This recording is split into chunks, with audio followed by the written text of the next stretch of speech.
नमस्कार, news India देख रहे हैं आप। मैं हूं आपके साथ निशा तिवारी। देवभूमि की तमाम बड़ी खबरों का रुख कर लेंगे। उत्तरकाशी से खबर आपको बता दें, उत्तरकाशी में काफी लंबे समय के बाद साल की पहली बर्फबारी देखने को मिली। बता दें कि इस साल की पहली बर्फबारी शीतकालीन प्रवास मुखबा से शुरू हो चुकी है और निचले इलाकों में बारिश का सिलसिला भी जारी है। दरअसल मौसम विभाग का इस बार अनुमान सटीक रहा, जिसके चलते निचले इलाकों में बारिश का ऑरेंज अलर्ट जारी किया गया है।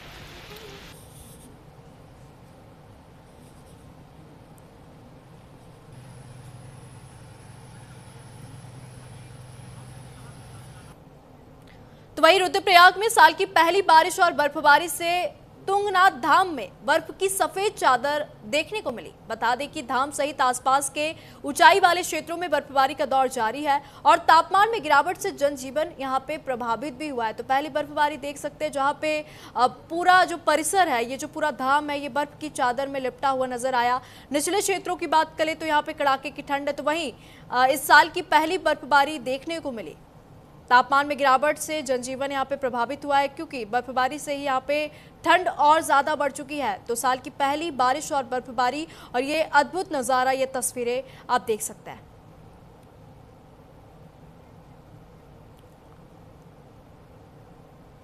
तो वहीं हरिद्वार में सुबह से लगातार हो रही बारिश ने किसानों की उम्मीद और चिंता दोनों बढ़ा दी। बता दें कि खेतों में गिरती बूंदों से जहां सूखी पड़ी जमीन को नई नमी मिली है, वहीं फसल को लेकर आशंकाएं भी गहराने लगी है। हालांकि स्थानीय किसानों का यह कहना है कि बारिश गेहूं, गन्ना और सरसों जैसी रबी की फसलों के लिए फिलहाल फायदेमंद साबित हो रही है, क्योंकि लंबे समय से नमी की कमी के कारण फसल की बढ़वार प्रभावित हो रही थी। हालांकि किसानों की चिंता यही खत्म नहीं होती। उनका यह कहना है कि यदि यही मौसम आगे भी बना रहा और बारिश के साथ ओलावृष्टि हुई तो खड़ी फसल को भारी नुकसान यहाँ पे झेलना पड़ सकता है।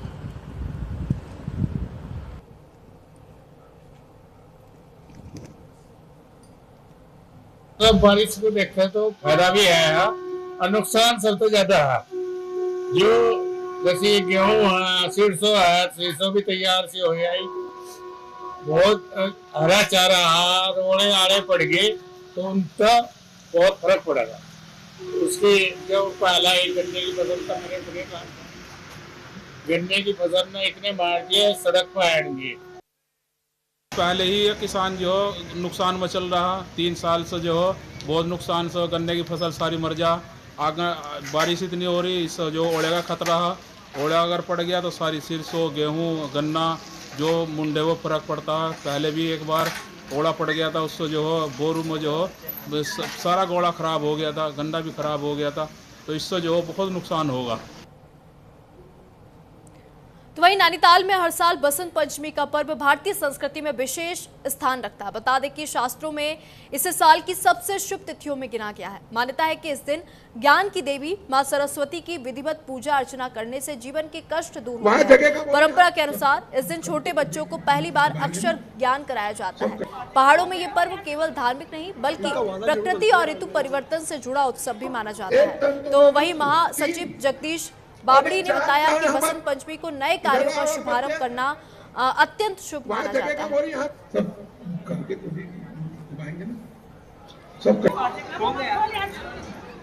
हम विगत कई वर्षों से जो है वो संस्कार कराते आई है। इस वर्ष जो है 32 बटुओं का उपनयन संस्कार यहाँ पर हो रहा है, जिसमें आज हर्ष है, उमंग है, हर्षोल्लास का माहौल है पूरा। साथ ही रामसेवक सभा जो है सिर्फ उपनयन संस्कार ही नहीं कराती है, बल्कि एक अच्छे संस्कार देना भी रामसेवक सभा का कर्तव्य है।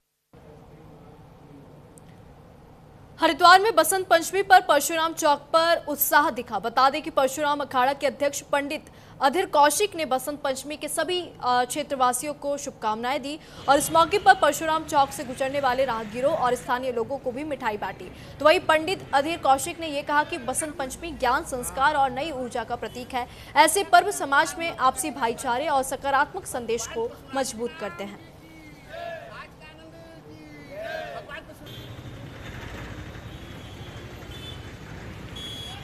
उत्तराखंड देवभूमि पवित्र भूमि मां गंगा जी का प्रांगण है। 5 वर्ष पूर्व पहले कुंभ में भगवान परशुराम जी के चौक की स्थापना होती है। वो स्थापना दिवस भगवान परशुराम जी के मार्गदर्शन में हम चलते हैं। और प्रभु राम जी जो 2 वर्ष पहले प्रभु राम जी के प्राण प्रतिष्ठा हुई थी माने अयोध्या धाम में, तो एक राम मिठाई बनाई थी, साल में एक बार बनाते, फिर वो राम जी के चरणों में। भाव होना चाहिए, ये भाव प्रतीक श्री गुरु जी कैटर्स का है कि भाव के बिना स्वाद नहीं आता। ऐसी भक्ति में भाव आप सबका हो। जैसे प्रभु राम जी ने अपने माता पिता का आशीर्वाद लेकर वनवास गए, अपने पिताजी का आशीर्वाद लेकर वनवास गए, तो आप भी अपने माता पिता के आशीर्वाद से अपने रोजगार बढ़ाएं।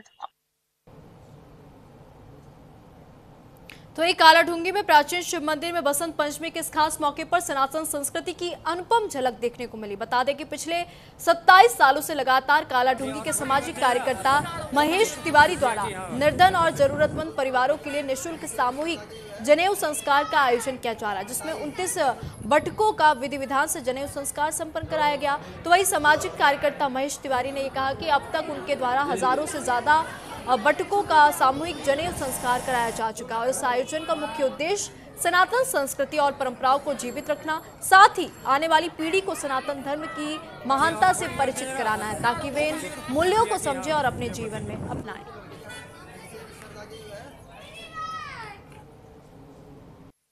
सत्ताईस वर्षों से लगातार शिव प्रांगण में किया जा रहा है और ये सनातन धर्म में 10 कर्म में महान कर्म यज्ञोपवीत होता है, जिसमें अक्षर आरंभ कर्ण भी मुंडन संस्कार सब किए जाते हैं। आज 29 लोगों का जनेऊ संस्कार है और इसमें घड़गढ़, नलनी और दूर क्षेत्र बागेश्वर और भिक्षासेन, सितारगंज, गाजियाबाद और रामनगर आदि क्षेत्रों से आते रहते हैं और इसके प्रचार प्रसार के लिए 6 महीने से पहले से हमें फोन आने चालू है। खबर हरिद्वार से है, जहां उत्तराखंड में बाहरी राज्यों से आने वाले कमर्शियल के साथ साथ अब प्राइवेट वाहनों में भी ग्रीन सेस वसूला जाएगा। बता दें कि परिवहन विभाग ग्रीन सेस वसूली को पूरी तरह लागू करने के लिए तकनीक का दायरा बढ़ा रही है और एनपीआर सिस्टम पर फोकस करिए। गुरुकुल कांगड़ी के पास और चिड़ियापुर बॉर्डर पर जल्द एनपीआर कैमरे लगाए जाएंगे, ताकि जिले में प्रवेश करने वाले वाहनों की डिजिटल पहचान हो सके। दरअसल पहले 1 जनवरी 2026 से ग्रीन सेस वसूली शुरू करने की योजना थी, लेकिन तकनीकी खामियों के चलते ये प्रक्रिया टल गई थी। अब वसूली की प्रक्रिया शुरू कर दी गई है। हालांकि विभाग को अभी कनेक्टिविटी और तकनीकी समन्वय से जुड़ी दिक्कतें अभी भी हो रही हैं।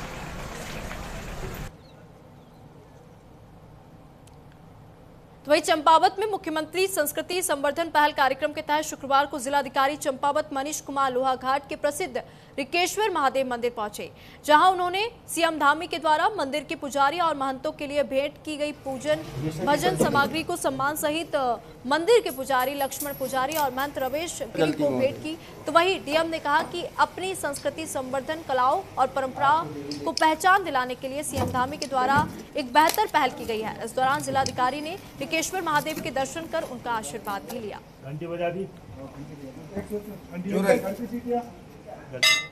बहुत विशिष्ट दिवस है और मुझे सौभाग्य मिला कि मैं ऐसे पावन स्थल पर आ सका हूँ। जैसा मुझे यहाँ पे अवगत किया गया कि ये जो क्षेत्र है इसकी पौराणिक महत्वता रही है पहले से, हमारे वेद पुराणों में भी व्याख्या की गई है और ये बताया गया कि जो हमारी सप्तकोसी परिक्रमा है उसका एक ये महत्वपूर्ण केंद्र बिंदु रहा।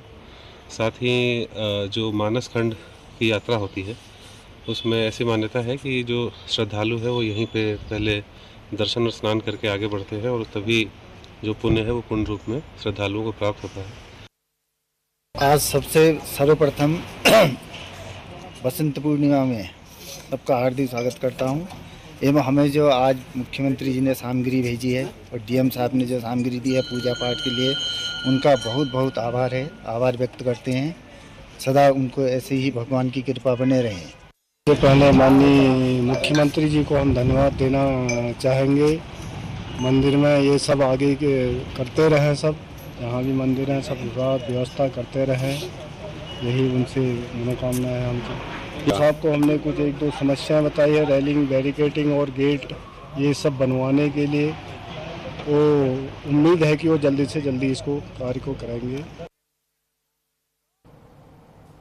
उधम सिंह नगर के खटीमा में कुछ सामाजिक कार्यकर्ताओं ने उपजिलाधिकारी खटीमा को एक ज्ञापन सौंपा। दरअसल किच्छा विधायक तिलकराज बेहड़ के बेटे पर कुछ दिन पहले हुए हमले में आज एक नया मोड़ आ चुका है, जिसमें तिलकराज बेहड़ ने खुद मीडिया से रूबरू होते हुए बताया कि मेरे बेटे पर जो हमला हुआ वह मेरे बेटे का रचा हुआ पाखंड था।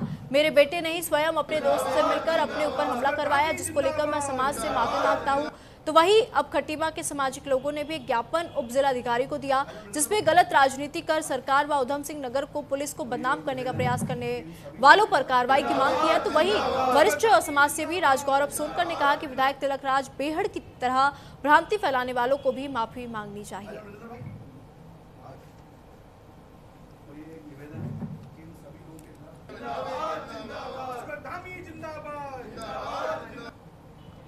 रामनगर में जंगल से चारा और जालौनी लकड़ी लेने को लेकर ग्रामीण महिलाओं और वन विभाग के बीच तनाव की स्थिति बन गई। बता दें कि महिलाओं को जंगल में प्रवेश न करने को लेकर वन विभाग ने मोर्चा संभाला। दरअसल कुछ दिन पहले एक महिला जो लकड़ी लेने गई थी उसको बाघ जंगल से उठा ले गया और मौत के घाट उतार दिया, जिसके बाद स्थानीय ग्रामीणों ने रोड जाम कर भारी विरोध भी किया।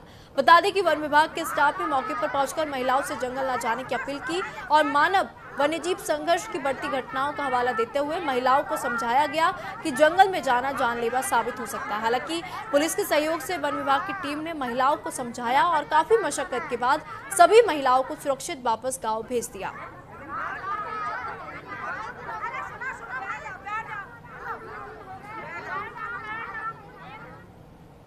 खबर मुंशियारी से है, जहां साल 2024 में बग्गापानी को मुंशियारी तहसील से अलग कर नया तहसील क्षेत्र बनाया गया था, जिसमें मुंशियारी तहसील के कुछ हिस्से और धारचूला तहसील के कुछ क्षेत्रों को मिलाकर गौरी छाल घाटी की तहसील का गठन किया गया। हालांकि तहसील बने लगभग एक दशक बीत जाने के बाद भी यहां स्थायी तहसीलदार की नियुक्ति नहीं हो पाई, जिसमें जनता जो है वो काफ़ी परेशानी झेल रही है। लोगों को अपने छोटे छोटे राजस्व कार्यों के लिए लगभग 80 किलोमीटर दूर धारचूला जाना पड़ता है। तो वहीं जिला यूथ कांग्रेस अध्यक्ष विक्रम दानू ने कुमाऊं आयुक्त और जिलाधिकारी को ज्ञापन भेजकर सीमांत क्षेत्र में शीघ्र स्थायी तहसीलदार की नियुक्ति की मांग की है। अभी इस वक्त मैं तहसील बंगापानी में हूं और मेरे द्वारा बार बार जिला प्रशासन, तहसील प्रशासन, माननीय मुख्यमंत्री महोदय से ज्ञापन प्रेषित करने के बाद भी पूर्व में ज्ञापन प्रेषित किया गया था कि तहसील बंगापानी में स्थायी तहसीलदार की नियुक्ति किया जाए, ताकि दुर्गम क्षेत्रों की समस्या का समाधान तहसील बंगापानी में ही हो, लोगों को धारचूला या जिला मुख्यालय ना जाना पड़े। आज तहसीलदार ना होने से लोगों के आय जाति प्रमाण पत्रों में अन्य कामों का काम नहीं हो पा रहा है। हरिद्वार के लक्सर में एफएमसी गोदाम पर एक महिला राशन डीलर ने जमकर हंगामा काटा। बता दें कि महिला राशन डीलर ने एफएमसी गोदाम संचालक और खाद्य आपूर्ति अधिकारी पर गंभीर आरोप लगाए, जिससे खाद्य आपूर्ति विभाग लक्सर में हंगामा मच गया। हालांकि महिला राशन डीलर का कहना यह है कि मेरे पास ऐसे कई सबूत हैं जो खाद्य आपूर्ति अधिकारी को भ्रष्टाचारी साबित करने के लिए काफी है, जिन्हें समय आने पर उजागर किया जाएगा। मेरे द्वारा मामले की शिकायत पहले ही जिलाधिकारी से की जा चुकी है। तो वही खाद्य आपूर्ति अधिकारी बबीता से बातचीत की गई तो उन्होंने कहा कि राशन डीलर उन पर जो आरोप लगा रहे हैं वह पूरी तरह से गलत है।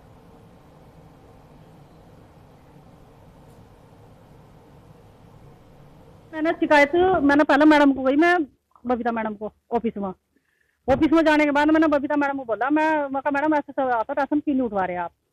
तो मैडम कहने लगी उठ जाएगा राशन तुम्हारा।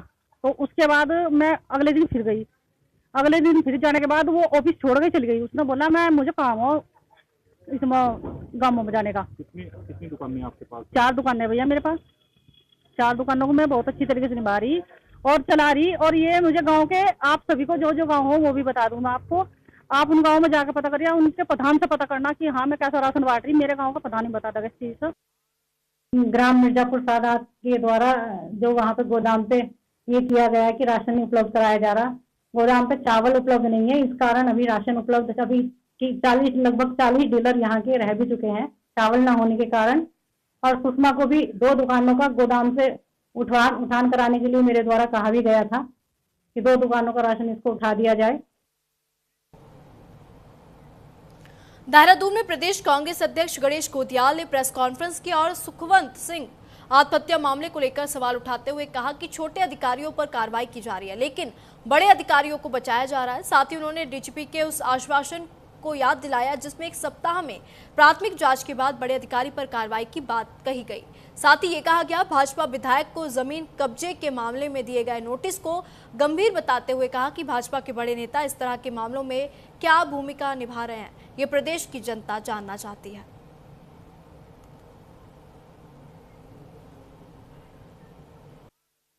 सुखवंत सिंह आत्महत्या प्रकरण है।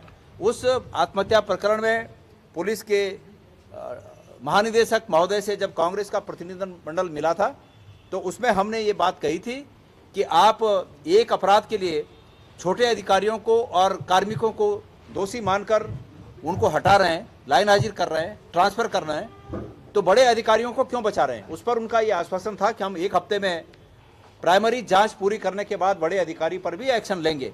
हम उनसे जानना चाहते हैं कि उस पर क्या निर्णय हुआ। उन्होंने नाम लिया था कि नीलेश भरणे, इसके लिए हमने पुलिस विभाग ने नामित किए हैं और हम चाहते हैं कि वो इस बात को सार्वजनिक करें कि उस जांच में अभी तक क्या प्रगति हुई। खबर देहरादून से है, जहां 2027 से पहले उत्तराखंड कांग्रेस की कमान फिर गणेश को सौंपी गई है, इस उम्मीद के साथ कि पार्टी को मजबूती मिल सके और आगामी चुनाव में कांग्रेस को फायदा हो। लेकिन उनके अध्यक्ष बनने के बाद से अभी तक कार्यकारिणी का गठन नहीं हो पाया। दरअसल लगभग 6 साल में 3 बार प्रदेश अध्यक्ष बदले, लेकिन कार्यकारिणी का स्वरूप ऐसा ही रहा। तो वही इसी मामले को लेकर कांग्रेस के प्रदेश महामंत्री राजेंद्र शाह का यह कहना है कि जब से ये कहा गया कि प्रदेश कार्यकारिणी की घोषणा जल्द होगी, तभी से प्रदेश में इतने कार्यक्रम चल रहे हैं कि उन्हें व्यस्तता के कारण अभी तक कार्यकारिणी की घोषणा नहीं हो पा रही है।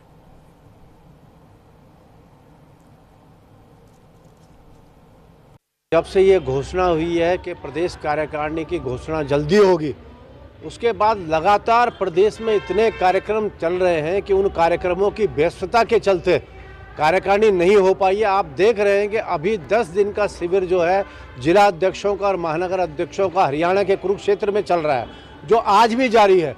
जैसे ही ये तमाम कार्यक्रम उत्तराखंड के ख़त्म होंगे, उसके तुरंत बाद जो है वैसे मनरेगा के भी कार्यक्रम जो है जिला पंचायत स्तर पर चल रहा है। तो ये सारे कार्यक्रम के मद्देनजर होते हुए कुछ देर हो रही है, लेकिन बहुत जल्दी ही कार्यकारिणी आएगी, मैं आपको पूर्ण विश्वास दिलाता हूँ।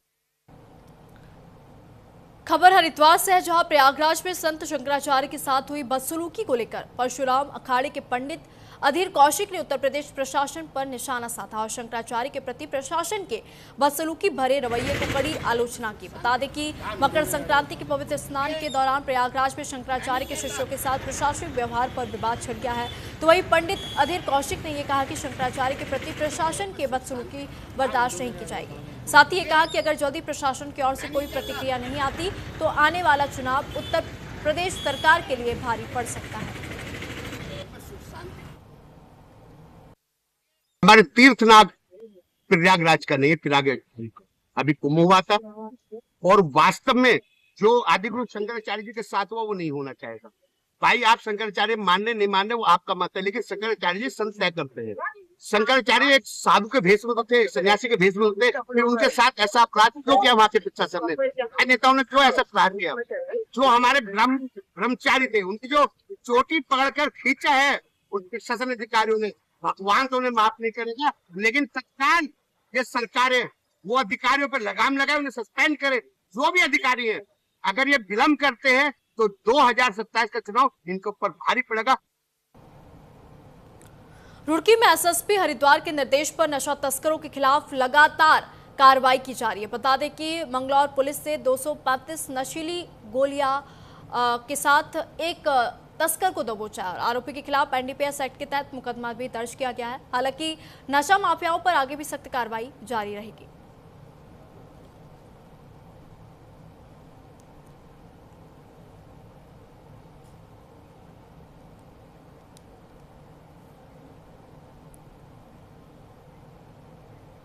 अल्मोड़ा में जिलाधिकारी ने सड़कों पर उतरकर निर्माणाधीन 3 पार्किंग का निरीक्षण किया और कार्यदायी संस्था को मौके पर ही कार्य पूर्ण कर पार्किंग के संचालन के निर्देश दिए। साथ ही अंडरग्राउंड कूड़ेदानों का निरीक्षण कर उनमें सुरक्षा रैलिंग लगाने के निर्देश दिए और कूड़ेदानों के पास सीसीटीवी कैमरे लगाकर कूड़ा फैलाने वालों पर चालानी कार्रवाई के भी निर्देश दिए।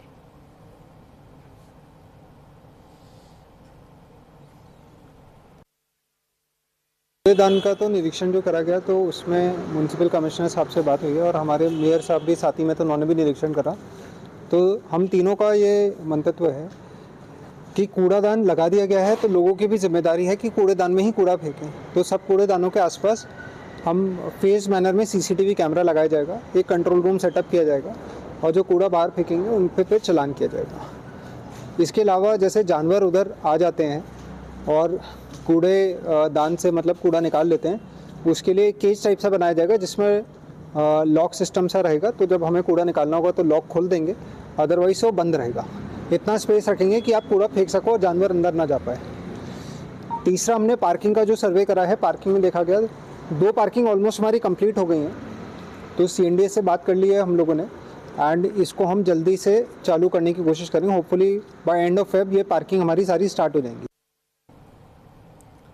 कालाढूंगी में हल्द्वानी रामनगर हाईवे पर टेढ़ी पुलिया के पास 2 कारों की आमने सामने जबरदस्त भिड़ंत हुई, जिसमें 5 लोग गंभीर रूप से घायल हो गए। हालांकि घायलों को तत्काल सामुदायिक स्वास्थ्य केंद्र कालाढूंगी लाया गया, जहां प्राथमिक इलाज के बाद सभी घायलों को हेल्थ सेंटर रेफर कर दिया गया।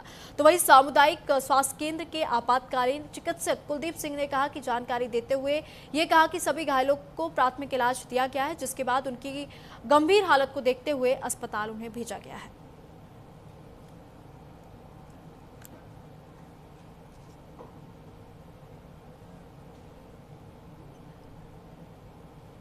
आज सुबह 11:10 ये नए गांव के पास एक घटना हुई है जिसमें 2 कार आपस में आमने सामने टकराई हैं और उसमें से 5 लोग घायल आए हैं, जो हमारी इमरजेंसी कालाढूंगी CHC में इनका प्राइमरी ट्रीटमेंट हमने उपचार किया है और उनको एक्सरे के लिए भेजा है और एक्सरे रिपोर्ट आने के बाद उनका आगे के लिए उपचार किया जाएगा, जो यहाँ संभव हो पाएगा। नहीं तो उनको आगे हायर सेंटर के लिए हम रेफर करेंगे। देवभूमि की खबरों में फिलहाल इतना ही। वक्त हो चला छोटे से ब्रेक का, कहीं मचाएगा, चल लौटेंगे।